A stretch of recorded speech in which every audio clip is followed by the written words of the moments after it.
Sevgili arkadaşlar merhabalar. Bugünkü konumuz K2. Orkidelerde yavru nasıl oluşur?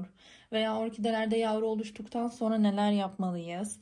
Yani genel itibariyle sorduğunuz sorular bunlar ve ben de bunlara cevap niteliğinde güzel bir video hazırlamak istedim sizler için.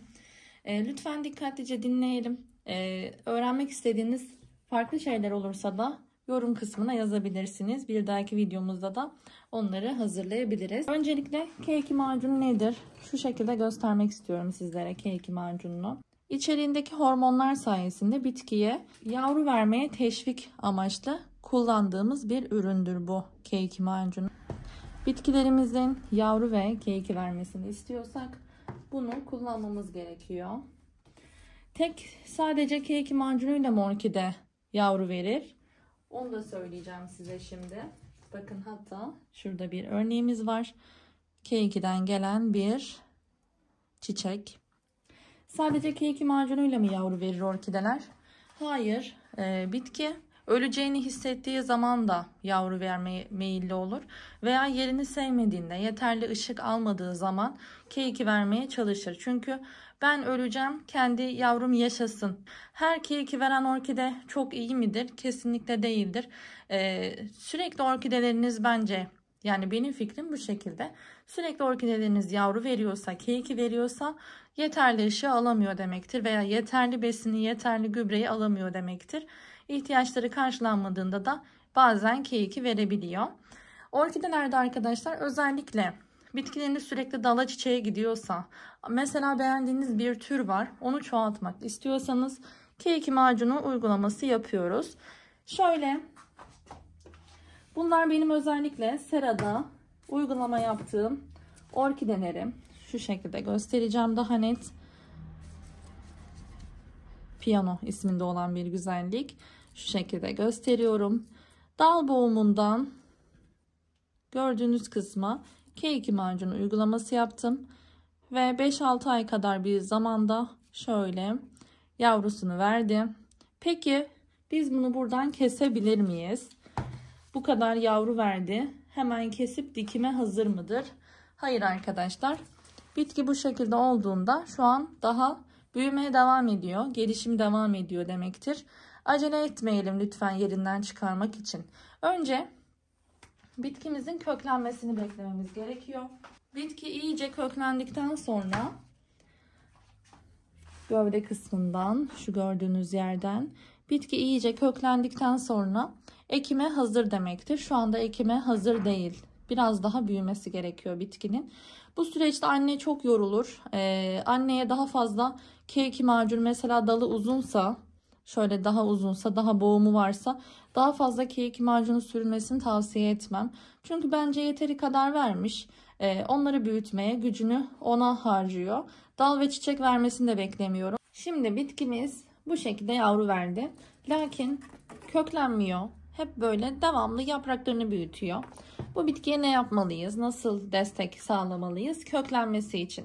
Çünkü bitkimiz köklenecek ki biz de onu ayırıp başka bir toprağa gönül rahatlığıyla ekebileceğiz. Şimdi arkadaşlar bunun için yapmamız gereken, elimizde spagyum yosunumuz olması gerekiyor. Şimdi yosunumuzdan şöyle bir tutam kadar alıyorum. Yosunun kaliteli ve iyi bir yerden alındığına emin olun arkadaşlar. Bilmediğiniz veya doğadan topladığınız direkt dezenfekte olmamış ürünleri kullanmanızı tavsiye etmiyorum. Çünkü içinde mikrop taşıyabilir, bitkiye hastalık geçebilir. Bu şekilde dezenfekte olmuş ithal yosunlar kullanmanızı tavsiye ediyorum. Bizde bu ürünlerden mevcut. Şimdi şöyle alt gövdesini arkadaşlar şöyle sarıyorum bunu. Şu anda ipim yok video için. Lakin şöyle bir lastiğim var. Lastikle beraber hemen sarıyorum ve bağlıyorum. Şu şekilde. Evet. Bakınız. Gövde kısmına, alt gövde kısmına arkadaşlar örnek olsun diye siz bunu daha sağlam bir şekilde de sarabilirsiniz. İple beraber böyle dolayabilirsiniz. Gövde kısmına biraz da böyle gevşek olmasını tavsiye ediyorum. Buraya köklendirici destek spreyinden uygulama yapacağım arkadaşlar. Köklendirici destek spreyimizden. Bakınız sadece bu bölgeye hafif hafif sprey uyguladım. Yeterli. Biraz böyle nemlenmesi yeterlidir arkadaşlar. Sadece alt gövdeye gelecek. Yaprak arasına kaçmasın. Yosun sararken bu konuya dikkat ediyoruz. Sadece alt gövdeye gelecek. Gördüğünüz gibi. Ve böyle yosunlarla beraber nem sağladığı için o kısımdan kök gelmesini sağlayacağız hep birlikte. Bitkimizde harici olarak yapmamız gereken başka hiçbir şey yok şu aşamada. Şimdi arkadaşlar bir diğer kekili bitkimizi göstermek istiyorum sizlere. Şu şekilde düzelteceğim.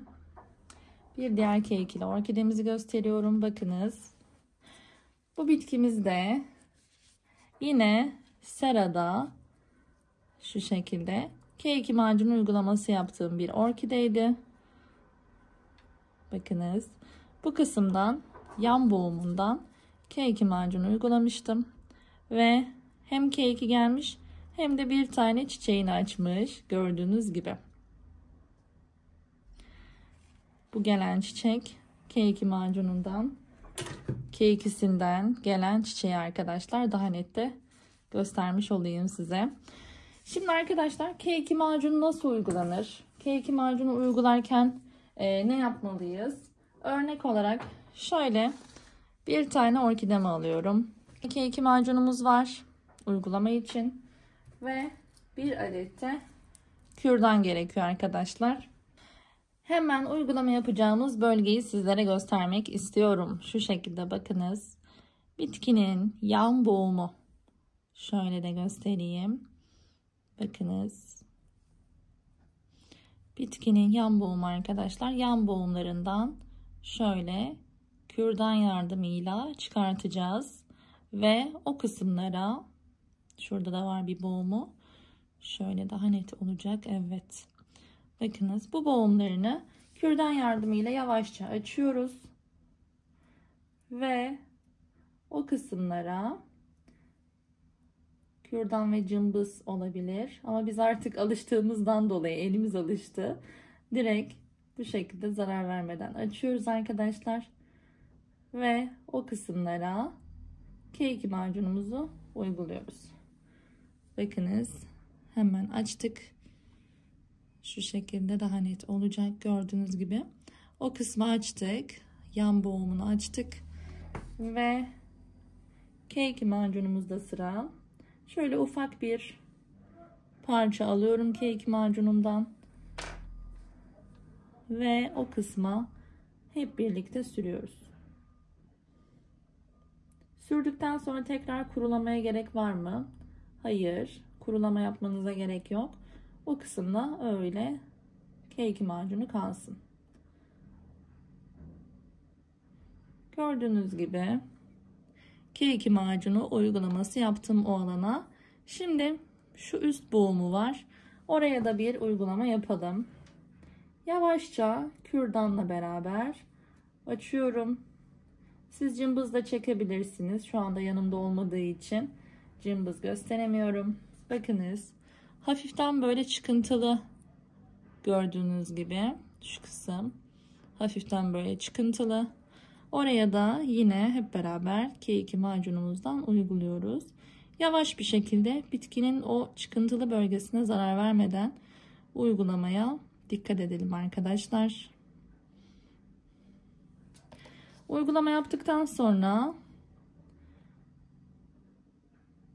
bitkimizin normal bir şekilde bakımına devam ediyoruz. Herhangi başka bir müdahale yapmaya gerek yok. Çiçek dallarını kesmeye gerek yok. Şu şekilde bitkimizin iki boğumuna da K2 macunu uygulamış olduk. Bu kadar arkadaşlar. Yavru verdirmek için veya dal gelmesi için ikisinden biri oluyor. Yani biz bu K2 macununu sürdükten sonra ya o kısımdan yavru gelecek ya da dal gelecek. Ama genel itibariyle bu kısımlarından şöyle de gösteriyorum. K2 macunu uyguladığımız kısımlarından yavru geliyor arkadaşlar. Ama türünden de orkidenin gelişimine göre de değişebilir bu olay. Bazen de dalda gelebiliyor tabii ki. Şimdi bir başka konuyu göstermek istiyorum size. Bir başka konuya geçelim. Öleceğini hisseden bitki de K2 verir arkadaşlar. Bunlardan örnek olarak Sera'dan getirdiğim ürünlerim bu 3 tanesi.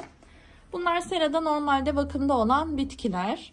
Bitkiler orta kısmından tamamen mantar oldu. Bu mantar olayı hepimizin başına gelebiliyor. Birden biliyorsunuz gövdede ıslaklık oluyor. Sonrasında çürüme oluyor ve bitkinin bu yaprakları tamamen düşüyor. Yere dökülüyor.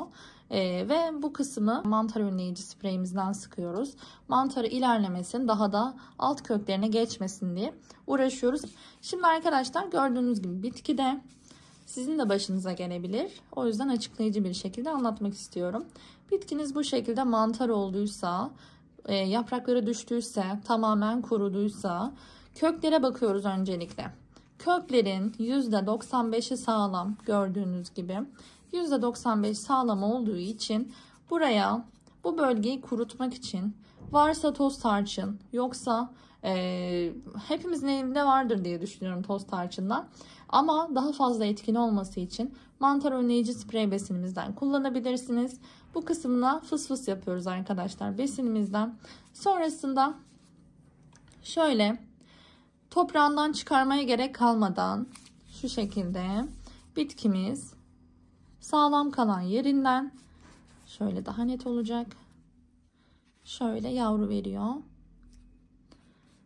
Topraktan çıkarmaya gerek yok. Bitki eğer hastaysa, hastalıklıysa, ciddi derecede bir sorunu varsa topraktan çıkarmadan tedavi ediyoruz her zaman. Bu da böyle örnek olsun. Bir başka örneğimizi göstereceğim sizlere.